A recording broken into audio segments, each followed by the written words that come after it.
kaga kenan zuwa ga Allah da mana saboda Allah da manzansa kaga wannan shi ma girmamawa ne ba dan sun yi tarayya bane Allah dan shi ake yin komai amma hada da sunan manzon Allah girmamawa ne da Allah ya ba manzon Allah wannan matsayi dole kuma mutum yana so ya bashi in kuma bai bashi ba shi ya asara dan manzon Allah ya bai wannan matsayin wannan kenan a hadisi sannan a ayoyin Qur'ani akalla akwai zan kawo ayoyi biyu da Allah ya hada sunansa da sunan manzon Allah akan wani aiki wanda yake kuma nasa ne an san shi kadai yake yi sura tauba in ka duba sura tauba aya ta 29 Allah yana cewa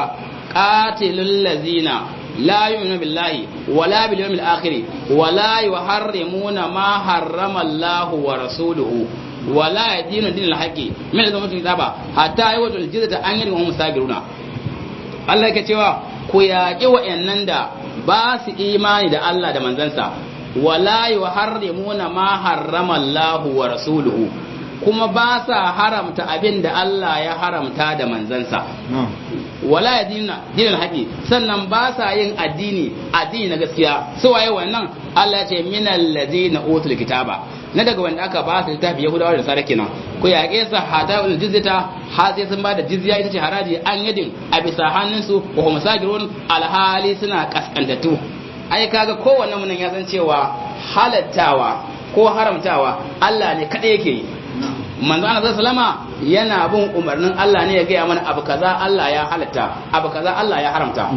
amma ba su suke haramta ba amma sai Allah ya ce ba sa haramta abin da Allah da manzon suka haramta kaga wannan ayi girmamawa Allah ya yi wa manzo Allah ya hada shi da shi a wajen haramtawa ba wai dan sun yi tarayya bane girmamawa ce sannan a aya ta biyu ita ma a cikin suratul tauba aya ta 74 Allah yake ba da labari game da munafiqan da suka je yakin Tabuka da aka je yakin Tabuka akwai munafiqan da suka manzon Allah yakin Tabuka amma akan hanya sai suke maganganu na batanci ga manzon Allah sallallahu alaihi wasallam ka san munafiki sannan kuma da aka je yakin ma kafin a dawo sai suka shirya wani mitin in an zo wani gura kiransa a gaba za su kashe manzon Allah wa yad billah to duka wannan Allah ya kare manzon Allah da sharrin su ba su yi nasara ba to da aka zo gida ana faɗa musu cewa ga abin da kai sai suka ce wallahi ba su bane su wallahi ba suke ta rantsuwa to sai Allah ya faɗa da aya Allah ya ce ya halifuna billahi ma qalu wa laqad qalu kalimatul kufri wa kafaru ba'da islamihim wa hammu bima lam yanalu wa ma naqamu illa an aganahumullahu wa rasuluhu min fadlihi fa in yatubu yau khairan lahum wa in yatawallaw tu'azibuhum Allah azaban aliman fi dunya wal akhirah wa ma lahum fil ardi min waliyyin wala nasir Allah yake cewa su wayannan munafikai ya halifuna billahi suna ta rantsuwa da Allah cewa ma qalu abin da aka ci sun faɗa sun ce wai ba faɗa ba ya Allah ce wa laqad qalu kalimatal kufri haƙiƙa sun faɗi kalmar nan ta kafirci kalmar kafirci shine aibata manzon Allah domin aibata manzon Allah ai kafirci ne Allah ya ce wa kafaru ba'da islamihim kuma sun kafirce bayan musulunci su mara da sun bayyana musulunci amma yanzu suka aibata manzon Allah ya bayyana su kafirai ne Allah ya ce kuma wa hammu bima lam yanalu kuma sun himmatu da abin da ba su samu ba kenan sun himmatu su yi manzon Allah kisan gilla amma burinsu bai cika ba to sai Allah ya ce wa ma naqamu su wayannan munafikai ba komai suka ki ba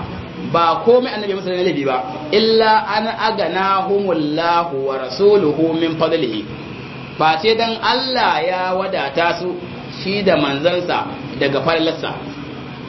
Allah ce fa in yatubu in sun tuba daga munafircin yau kai lahum zai zama alkhairi gare su wa in yatawallau in ku suka bada baya to azibumullahu Allah zai musu azaban aliman azab min radi fi dunya wal akhirati dun lahira wa ma lahum fil ardi min wali wala nasir Allah ce ba su wani a bayan kasa masoyi ko mai taimako kaga wannan kalma ma Allah ya ce aganahumullahu wa rasuluhu